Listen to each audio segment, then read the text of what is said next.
cutter. You put this inside the cylinder, and then it's supposed to extend and go throughout it and create a ridge inside of there for the bore. So this is checking the cylinder, the thrust bearing run out. Take this, you want to zero it out. And then want to take a screwdriver and check the run out on it. End play. And see if there's anything.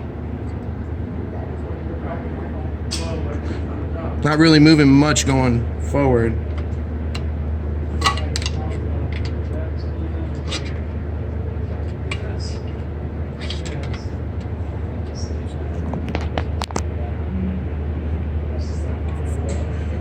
All right, well, the end plane is pretty good. It only moved a little bit, so.